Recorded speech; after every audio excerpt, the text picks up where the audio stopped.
Kurikulum itu apa dulu? Oh, kurikulum. Menurutmu? Kurikulum menurut saya adalah metode pembelajaran yang ada di sekolah seperti TK, SD, SMP, SMA, MA, dan lain sebagainya. Yang mencakup mata pelajaran, metode pengajar, dan penilaian.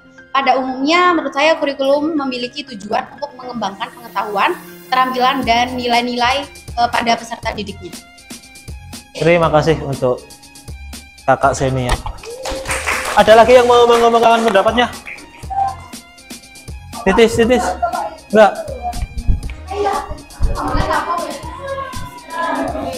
Kali. Wes. Nih. Sudah, Pak. Baik, menurut saya kurikulum yaitu cara atau metode pembelajaran yang diberikan untuk pembelajaran. Jadi cara atau metode tersebut yang menunjang kemajuan dalam pembelajaran tersebut seperti yang sudah disebutkan pada keterampilan dan juga pengetahuan. Dan setiap sekolah memiliki kurikulum yang sesuai dengan ketentuan. Jadi setiap sekolah itu beda-beda dalam kurikulum tergantung kondisi dari siswa ataupun wilayahnya tersebut. Terima kasih. Oke, itu tadi pendapat dari Kak Balu. Oke, secara garis besar hampir sama kalau kurikulum itu menurut pendapat kalian sudah benar, yaitu adalah apa? Metode ngajarnya tadi ya, yang ada di sekolah. Nanti kita bahas lebih lanjut. Kemudian, apa yang mau kalian tanyakan tentang kurikulum berdasarkan apa yang kalian pahami tentang kurikulum?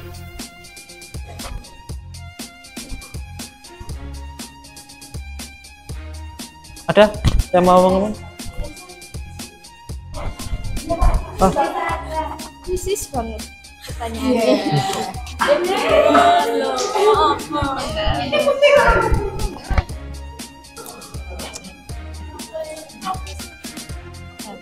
Ya. Apakah kurikulum Merdeka memiliki pengaruh bagi siswa?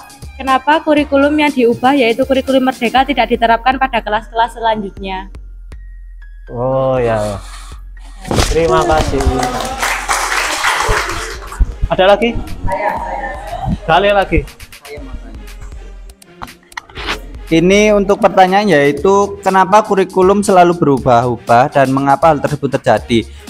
Maksud pertanyaan ini kan setiap pergantian kurikulum itu harus diberikan waktu karena perubahan tersebut. Semisal dari kurikulum 2013 ke kurikulum Merdeka itu karena jangkanya kayak sedikit, jadi pada pengajar maupun siswa itu masih terjadi kebingungan dalam kurikulum tersebut. Nah itu yang kayak masih membuat kurikulum ini kayak belum optimal. Setiap kurikulum kurang optimal itu karena jangka waktu tersebut kayak belum ada jangkanya seperti itu. Terima kasih. Ada lagi?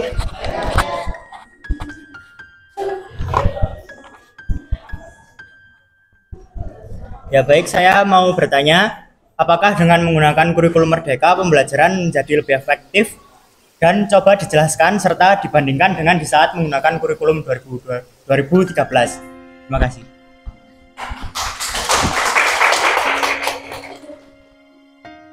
Oke, itu ya. Sudah? Ada lagi? Silakan. Yang pertama, kenapa kurikulum sekarang menjadi kurikulum Merdeka? Apakah worth it untuk pembelajaran dan masa depan siswa dan siswi? Apakah ada bukti empiris atau data yang menunjukkan bahwa kurikulum K13 tidak memberikan hasil yang diharapkan? Dan apakah ada data yang menunjukkan bahwa kurikulum Merdeka memberikan hasil yang relevan? Yang terakhir, apa saja potensi kelemahan atau tantangan yang mungkin dihadapi oleh kurikulum Merdeka dalam implementasinya? Terima kasih. Oke, untuk menjawab pertanyaan-pertanyaan itu kita diskusi dulu. Sebenarnya apakah perlu kurikulum itu dirubah?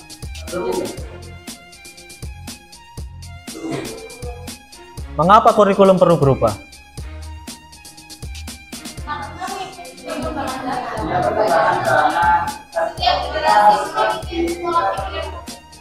Rancangan atau aturan yang diperuntukkan sebagai pedoman. Nah, jadi kurikulum itu pedoman untuk menyelenggarakan pendidikan. Nah, Kenapa kok harus ada pedomannya? Ya biar kita bisa mencapai tujuan pembelajaran tertentu. Nah, peran dan fungsinya yaitu tadi, perannya adalah sebagai pedoman dari guru atau penyelenggara pendidikan. Penyelenggara pendidikan itu siapa? Ya semua, dari guru itu penyelenggara, orang tua itu penyelenggara, masyarakat juga penyelenggara. Dalam melaksanakan pembelajaran, yang fungsinya untuk memandu agar prosesnya bisa sampai ke tujuan pendidikan itu, mencapai tujuan pendidikannya. Dalam kurikulum ada 4 komponen. Yang pertama pasti ada tujuan pendidikan itu. Jadi setiap kurikulum tujuannya beda. Yang kedua ada konten pembelajarannya. Konten itu apa? Konten itu isi yang diajarkan itu beda, kemudian metodenya juga beda, yang terakhir penilaian dan evaluasinya juga beda. Kalau dulu saya waktu sekolah, evaluasinya waktu kelas 3 ada yang namanya ujian nasional. Sekarang ujian nasional ada apa enggak? Enggak ada. Kenapa kok enggak ada? Ya sudah enggak efektif. Kalau dulu mungkin masih efektif, kalau sekarang sudah enggak. Kali tadi kurikulum perlu berubah. Alasannya? Nah itu tadi, kurikulum itu perlu berubah untuk memastikan bahwa pendidikan yang diselenggarakan itu berdasarkan atau relevan sesuai zamannya. Karena nggak jauh-jauh, zaman saya sama zaman kalian itu beda. Jadi kalau kalian menerapkan kurikulum saat saya sekolah, ya nggak masuk. Kalau zaman saya dulu sekolah, itu kalau mau cari informasi sulit. HP nggak ada yang Android. Saya kalau mau cari informasi harus ke warnet. Masih ada internet kok. Saya masih kenal internet, jadi harus ke warnet. Tapi kalau kalian sekarang cari informasi, sekarang buka HP ada informasi. Gampang. Jadi kurikulum itu untuk memastikan bahwa pembelajaran itu berjalan sesuai dengan zamannya. Relevan.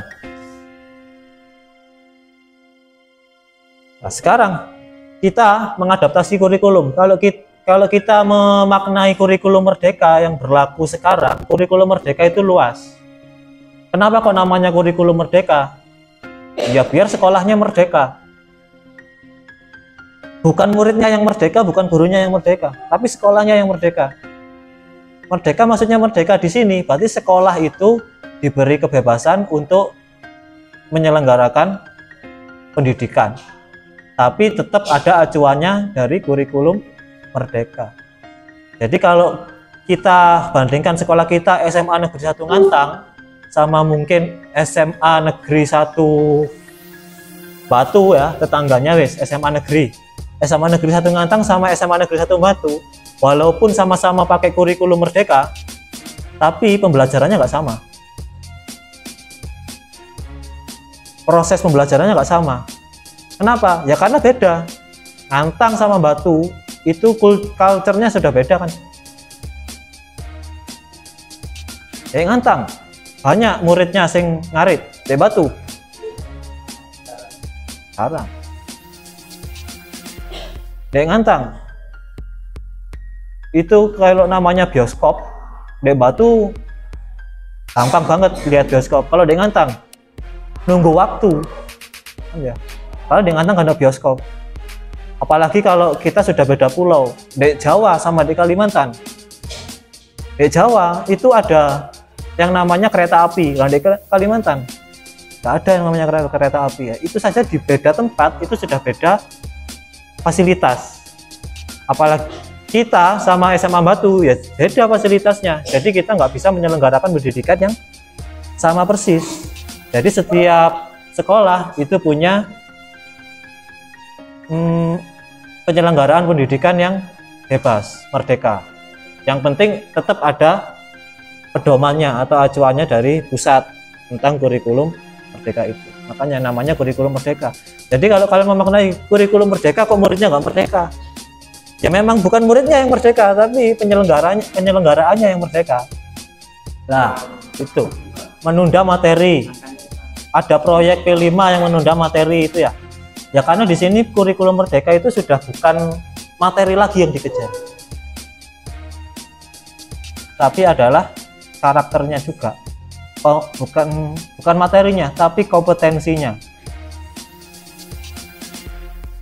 Kompetensi dan karakter di kurikulum merdeka. Kalau di K13 itu masih berbasis kompetensi dan kontennya. Nah, kurikulum merdeka ini maknanya, kurikulum merdeka itu kurikulum yang memungkinkan pembelajaran beragam, serta konten itu isi atau materinya lebih optimal agar peserta didik memiliki cukup waktu untuk mendalami konsep yang menguatkan kompetensi. Di sini guru memiliki keleluasaan untuk memilih berbagai perangkat dan pembelajaran yang disesuaikan sesuai kebutuhan belajar dan minat peserta didik. Jadi di sini guru menyelenggarakan pendidikan itu berdasarkan fasilitas yang ada di sekolah, kebutuhan belajarnya siswa, sama minatnya peserta didik di SMA 1 Mantang. Jadi setiap instansi, setiap satuan pendidikan itu kurikulumnya walaupun menerapkan kurikulum yang sama, penyelenggaraannya pasti berbeda sesuai keadaan sekolah masing-masing. Nah, di sini ada it takes a village to raise a child. Jadi dibutuhkan, sing pinter bahasa Inggris apa?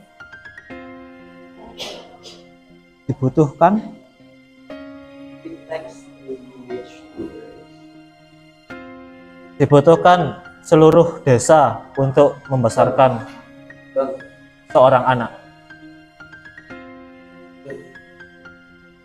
Jadi untuk membesarkan seorang anak itu diperlukan seluruh desa. Nah, seluruh desa itu apa? Nah, di situ ada sekolah, di situ ada masyarakat, di situ ada orang tua. Ya, semuanya harus berperan dalam membesarkan seorang anak. Nah, karakteristik dari kurikulum merdeka di sini pertama mengembangkan soft skill dan karakter. Karakter di sini ada yang namanya profil Pancasila. Kemudian ada fokus pada materi esensial saja. Jadi materi yang penting-penting tok yang diambil. Jadi kalau kalian bandingkan K13 sama kurikulum merdeka, K13 itu materi ini memakai. Kalau kurikulum merdeka dia lebih rapat karena diambil materi yang esensial saja. Dan pembelajarannya lebih fleksibel. Iya kah? Fleksibel kah? Oke, sekarang umpan baliknya. Silakan kalian isi hal baru apa yang kalian ketahui yang dapat diskusi. Ya. Kalau sudah kalian ketahui tentang kurikulum merdeka, silakan isi umpan baliknya itu. Hal baru apa yang dapat kalian dapat dari diskusi tentang ini? Nomor 3 ya.